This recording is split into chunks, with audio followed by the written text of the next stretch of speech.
Meanwhile, Syrian President Bashar al-Assad taking a swipe at American forces who've been deployed in his embattled country, calling them, quote, invaders, and saying the Trump administration needs to do more in the fight against ISIS. This as the Pentagon has sent hundreds more U.S. Marines and Army Rangers to Syria as part of the final preps for the campaign to take back the de facto ISIS capital of Raqqa from the radical Islamic terrorists who have used Raqqa as the capital of their so-called caliphate. You know, about 1,000 special ops there are on the ground. What will happen?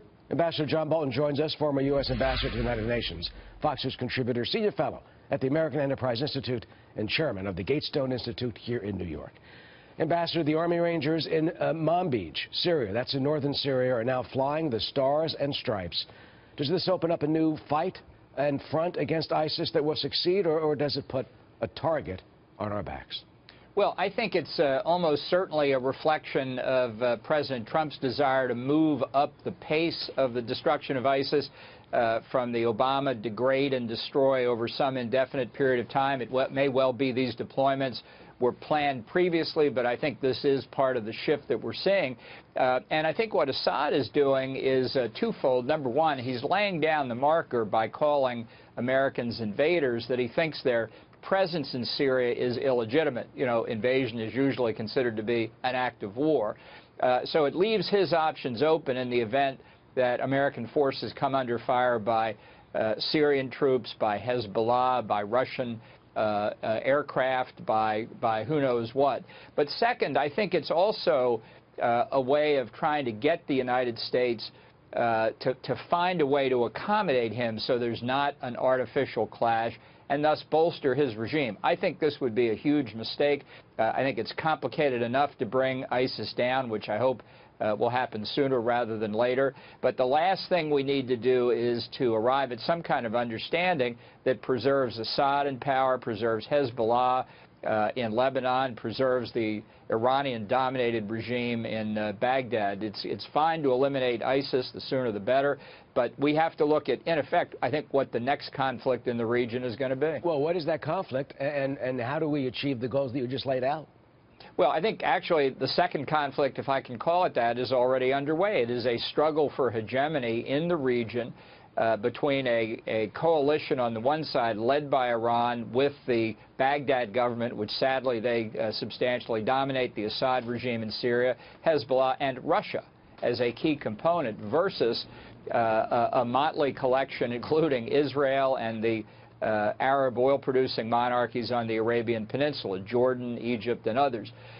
So this is a question, not a fight we wanted to get into necessarily, but a fight that does involve our vital interest. It's why I think the Iran nuclear deal is such a debacle, and I think Iran's continued action as the world's leading banker for terrorism is another part of that threat. Well, Benjamin Netanyahu certainly is aware of that threat, meeting with Vladimir Putin this past week in Moscow about Iran in Syria. You know, so what do we do? I mean, Russia, they're expanding their base in Syria, their naval base, and they're just growing, taking more of it over, and getting stronger. Well, and they've built entirely from scratch during the Obama administration a significant air base at Latakia. Russian influence over the past several years throughout the Middle East has grown to a point where it really is close to exceeding the influence they had during the 1970s. And I think Iran continues to go from strength to strength here. So this is a very, very dangerous moment in the region, and I think requires very close U.S. attention. Do we need more troops on the ground? Do we need less?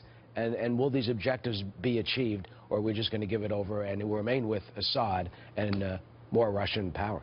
Well, I think the key element here is after we defeat ISIS, what comes next? I think it would be a mistake to think that the Sunnis of Iraq will just quietly go back under the domination of the Baghdad government, which is essentially controlled by Shia politicians and figures who are in turn under the domination of the Ayatollahs in Tehran. So you may resolve the ISIS threat decisively, but the groundwork for the next conflict is right there. And the same is true in Syria. Sunni Arabs who want no part of Assad's Alawite regime are not going to happily turn back and say, oh, well, just forget the past 6 years. We're just going to go back and be part of Assad's Syria. I just don't think that's going to happen. So you have to have some idea. I believe you should create a new state. I'm sure there are other ideas as well. But going back to the status quo antebellum, not going to happen. It is complicated. It is difficult. It is hazardous. And Godspeed to our men and women who are on the ground. Absolutely. John Bolton, thank you. Thank you, Eric.